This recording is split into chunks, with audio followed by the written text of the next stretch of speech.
new popular TV show, scientists use a powerful technology to change the human genome. It doesn't end well, and it won't in real life either.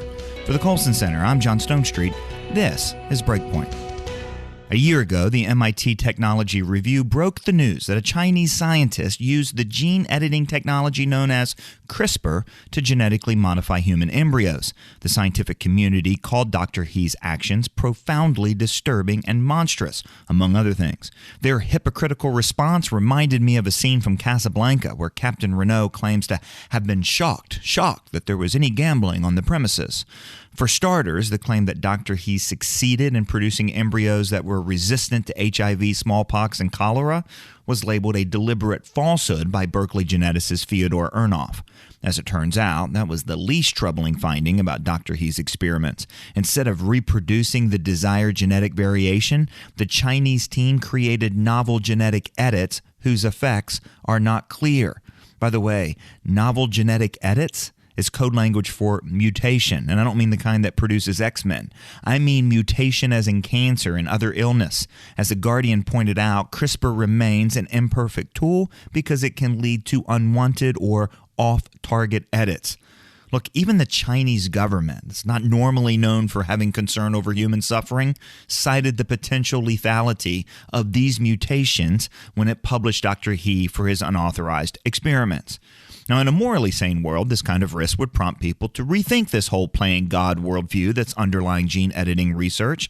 Of course, our world, especially when it comes to technology, is anything but morally sane.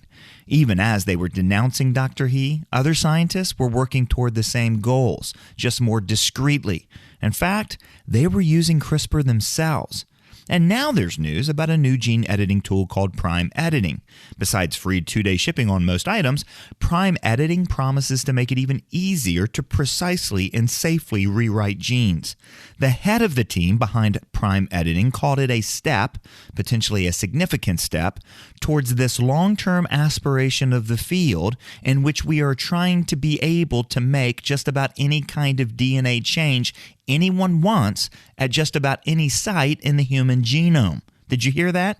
Any kind of DNA change, any site. Yeah, no godlike pretensions there. That line reminded me not of Casablanca, but a TV show called The Expanse, which is based on a series of novels by the same name. In it, researchers stumble upon alien genetic technology with seemingly godlike powers.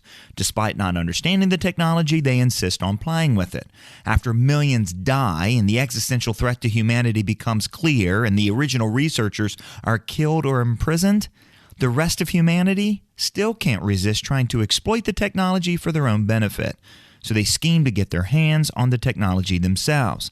Now, it's tempting to call this whole situation with CRISPR and prime editing life imitating art, but I suspect it's the other way around.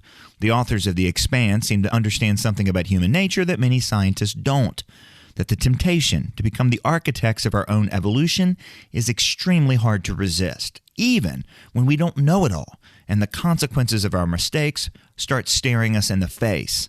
It's even more true when the threat is potentially existential. As Chuck Colson often said, there's simply no limit to the human capacity to rationalize anything. Now, is there time to prevent a potential catastrophe? Yes.